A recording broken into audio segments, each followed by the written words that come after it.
What a wonderful day to learn something new and open up your imagination. 'Cause it's story time with your friends. Story time with Miss Diann. So sit back and relax, 'cause Story Garden is about to begin.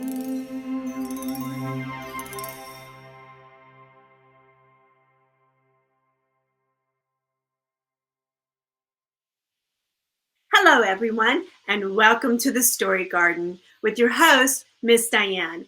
I'm so happy to have you here today. We have a wonderful day planned for us with this incredible author, and she's going to be sharing with us her story. Please welcome author Hillary Daecher. Hi, Hillary. Hi, Diane. How are you? Just fine. How's the weather up there?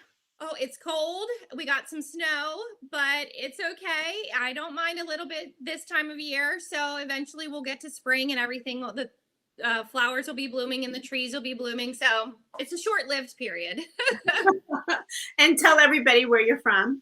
I live in Pennsylvania. I live in Lidditz, Pennsylvania, actually. Oh, okay. That is wonderful. I've been to Pennsylvania, but I don't think I've been to that part. But it certainly is a beautiful state. Yes, it's a very pretty part. It's in the Lancaster County area. So if anybody's visited Amish country, Oh, yes. it's in that general area.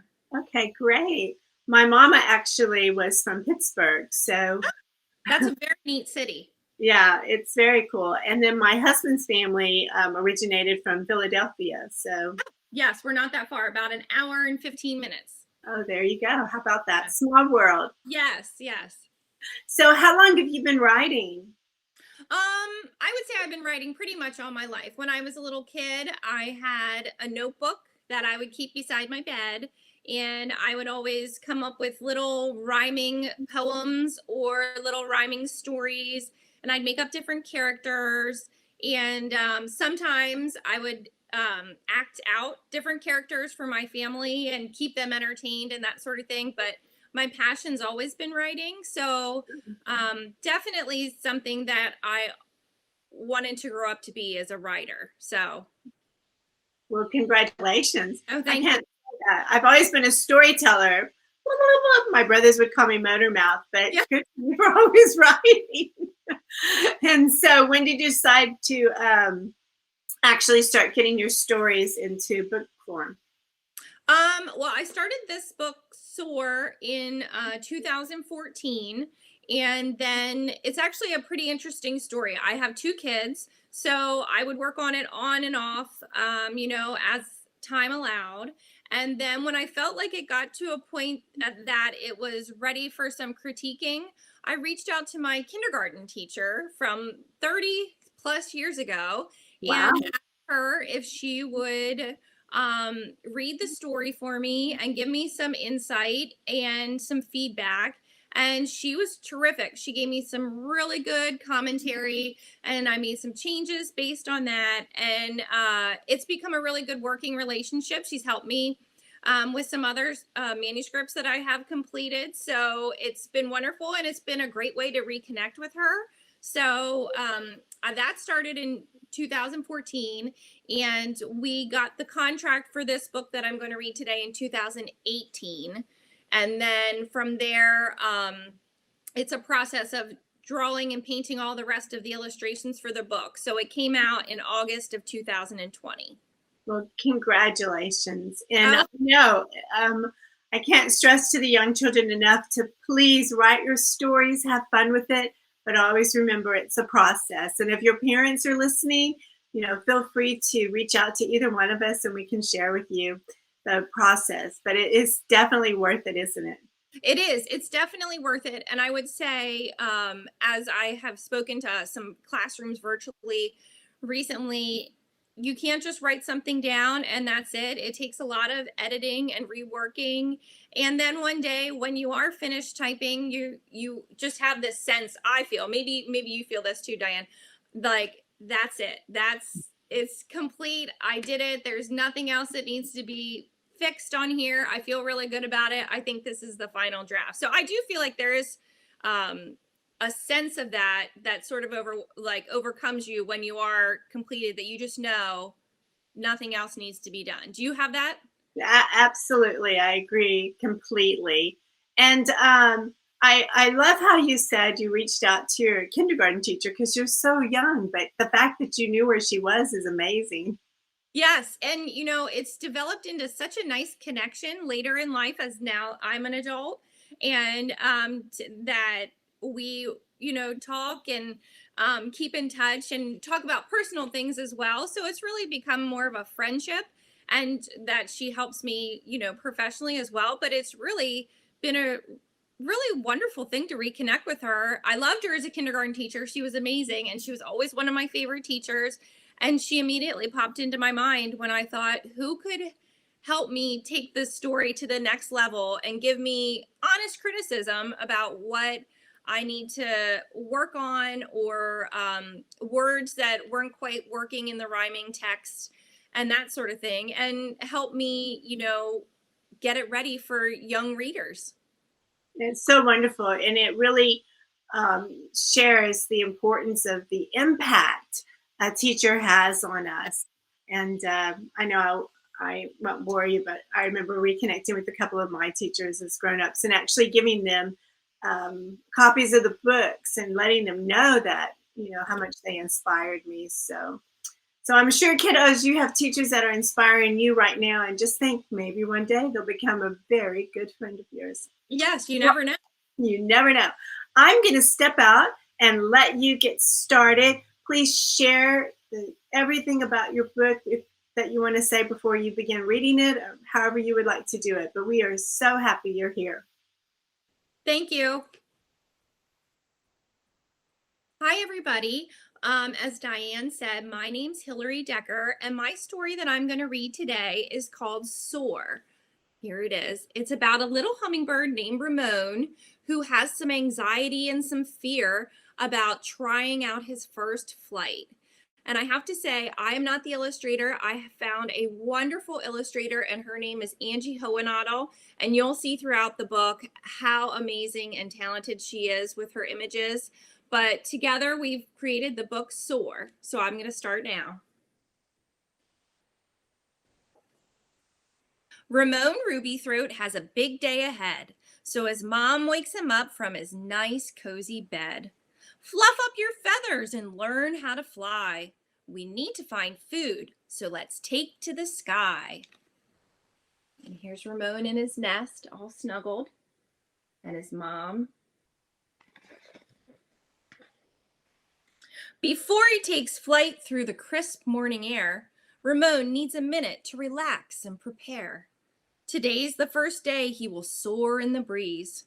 Will his wings work, or will he drop through the trees?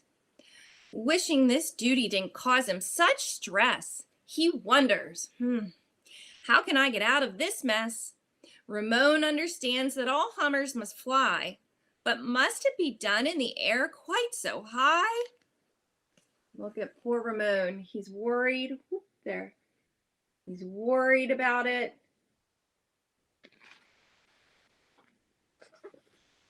Ramon's mom sees he's not ready to soar, so she perches and waits on a branch by the door.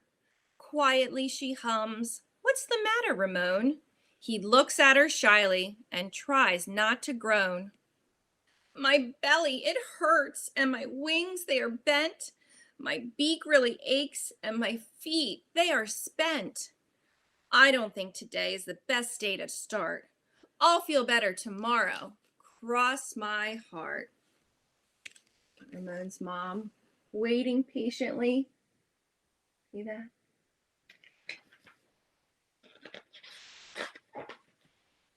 Ramon shuffles his feet back toward his nest, hoping his mom will let him lie there and rest. As he snuggles back into his cozy warm bed, daydreams of flying play out in his head. Here's Ramon in his nice bed, and he's dreaming about flying. Can he do it? Here's another. page. That's all the daydreaming he's doing about flying with his friends. Flapping toward flowers with vibrant red petals, wings flapping quickly to skip those with nettles. Swooping and swirling with friends in the sky. Ramon hangs his head and lets out a big sigh. Look, he'd like to be out there with his friends, but he just doesn't know if he can do it. Wishing so hard for these dreams to come true, Ramon worries he won't know what to do. Deep down he knows he's not ready at all. Ramon hollers out, "I am going to fall." Look, there's Ramon. He's all worried. He has a big tear.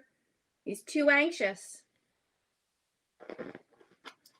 From his mom's wooden perch, she sees Ramon's fear. As she flits to his side, she lends him her ear. "Ramon, Mommy's here. Now tell me what's wrong." He whimpers, "I'm afraid that I might not be strong." "Don't worry," she says as she gives him a hug. "Just watch as I swoop down and snap up that bug." Ramon watches her dart through the flyers below, amazed by his peers as they put on their show. Look, there's Ramon. He's upset, but his mom comes and gives him a big hug. You know, sometimes when we're upset, does your mom come and give you a big hug to relieve your anxiety? As he looks closer from high above ground, he sees hummers swooping and soaring around. Their laughter and giggles float up to his ears, and he grasps that there really is nothing to fear. Look, Ramon's watching all his friends flying and realizes, I think maybe I could do this. Let's see.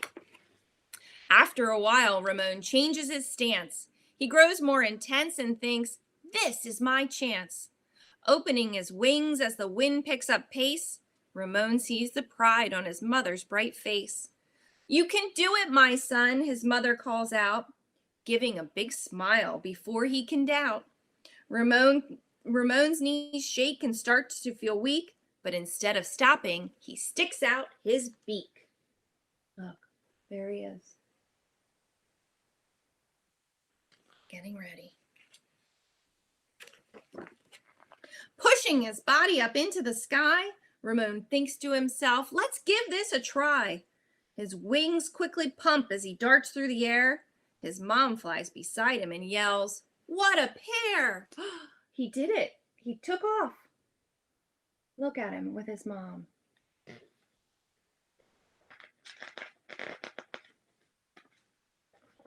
And look at this one. There he is. There's an aerial view of Ramon soaring through the sky.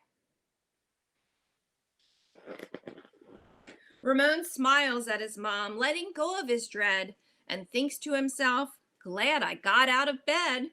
Soon he spies flowers with nectar so sweet and slows to a hover to guzzle the treat. As he finishes up, Mom hums in his ear, "I understand why you had all of that fear. I was scared too on my first day of flying, but I was more scared of not even trying." There's Ramon with a smile.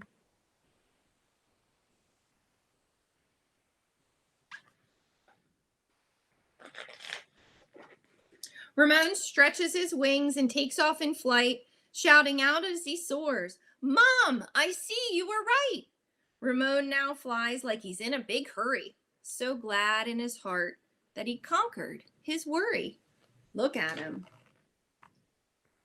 Oh, he feels so good about everything, doesn't he? And that is the end of Soar. Now, I would just like to say a little bit about hummingbirds really quickly.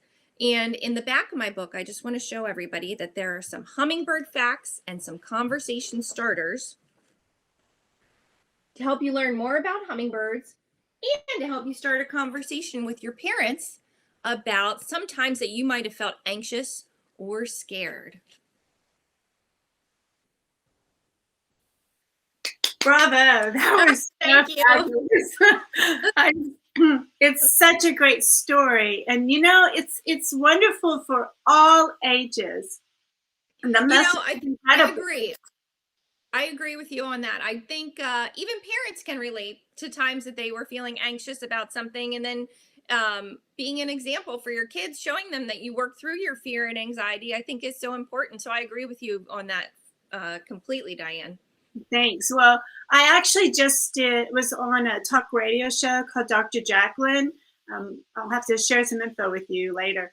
But I did a whole thing about how children's books are for adults too, because the messages that are there can relate to our own lives. And Soar certainly does that, because there are many times as an adult that we think, do I want to open that door? But once we do, we're so glad we did.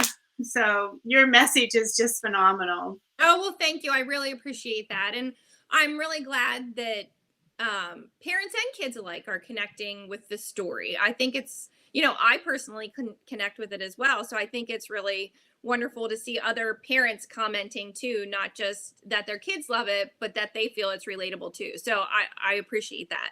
Yeah. And your rhyming is so wonderful. That's something I'm not very good at. So has that been always something you've loved to do? Yes, yes, my kids will make fun of me often because I'll come up with like little songs when I'm cooking in the kitchen or something like that, and they're always rhyming. So I've always been, that's always been the type of poetry I wrote ever since I was a small child. I loved rhyming books growing up, reading them with my parents. And yeah, it's just something, it is just the way I write. So I just really enjoy it. And it's a challenge to try to come up with words that rhyme and fit in to a certain amount of syllables in the line so the text flows nicely. So it can be very challenging, but I really enjoy it. Well, I think you've mastered it. Oh, thank you. So you had mentioned in off air that you're working on another story. Are you allowed to say anything, like when to expect it or something? I can say a little bit about it. So the story that I just read is published by Schiffer Publishing, and in November of 2020, Angie, who illustrated Soar, and I signed another contract for a new book with Schiffer Publishing. So it is currently being illustrated by Angie. And so we will have it won't come out until 2021 because she has so many different pages to illustrate. But it is another children's picture book, and it does relate to a topic that I think many children go through, if not all. And I personally struggled with it as a young child. I can't say too much about it, but yeah, so I think it will be a really powerful story, and I think it's one that a lot of kids are going to be able to relate to. So I'm really excited about it. It's actually the first manuscript I ever wrote. It was before Soar, and there were just parts of it that I never felt quite jived correctly. And after speaking with my kindergarten teacher, she helped me flush out some of the places that weren't quite working well. And I came up with a final product that I think is really powerful and I think is a good message for kids. So I'm really excited about it. Well, I'm excited for you. Oh, thank you. And I probably jumped the gun asking about that because I'm going to take us back to Soar for a minute and winding up. Your illustrations are phenomenal. I mean, they just jump out of the page. She's really, really good. Do you have a favorite page? I do have a favorite page. Actually, if I can, I'm going to move. I'll move myself here. So there's my favorite page. Oh, okay. Actually, but I'll show you closer. Angie is a wonderful illustrator. The technique she used in this book is called gouache. It's a type of painting style, and but she's so talented. And I just love how on this page you can see all the details of Ramon's nest and his mom and everything. It is my favorite page in the book. There's a lot. I mean, all of the pages are absolutely gorgeous, and I really feel like she captured my words so beautifully. And, it's a partnership when you're dealing with an illustrator. As you know, you're not really sure. You have an idea in your head of what your words should look like, but I didn't want to stifle her or anything. So I just initially told her I'd like it to be really colorful and whimsical. And I feel like she took that and just really successfully created this world for Ramon. And it's just really exciting to see those words come to life in illustration. So it's been a really great partnership, and we're happy to be doing a second book together too. Yeah, well, that's great. It's so exciting when that works out.